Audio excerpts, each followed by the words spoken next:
But no, I would say like for you though, you're like I would say the modern Bruce Lee in the fact that I think you inspired almost everybody on the planet to really, like, especially martial arts instructors in school, to really, go out there and learn different styles on your own and take what, works and incorporate it into your system.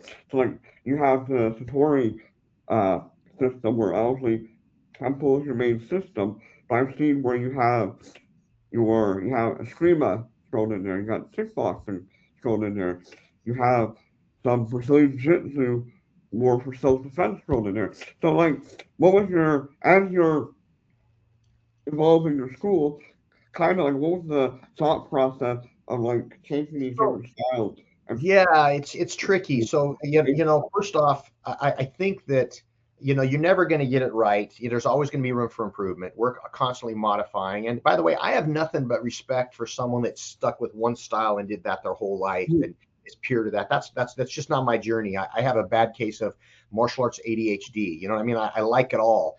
And the Mhm. issue with that is that I have a pretty broad knowledge base, but it's not as deep as it could be if I stuck with one thing. You know what I mean? Like if I all I was been doing, for the last 30 years was Brazilian Jiu-Jitsu, my skill level there would be better. But I do Jiu-Jitsu. I've been doing it for 30 years, but I also do other stuff, right? Mhm.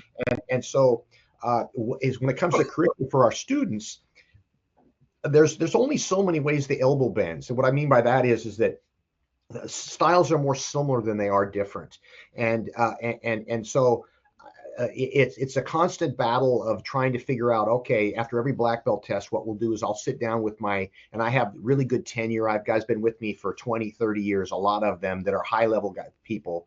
And we'll get together after a black belt test and we'll say, all right, where were the instructor? What looked good? Where the students look good? Where do they look weak? And hey, man, they're overall the kicking skills, the kicks were really sloppy. All right, we got to spend more time on that. Let's adjust the curriculum. Or oh man, their grappling is getting way better. Okay, good, that this was working. So in other words, we're always kind of fine tuning, and it's I think the modern way. There was a time when it was okay just for this is my perception. Okay, is that if you didn't know anything about jujitsu because it wasn't available to anybody, right? Then it's understanding that you don't teach any. But I think the modern martial arts instructor, in my opinion, almost owes it to their students to teach them a variety of material because it's available.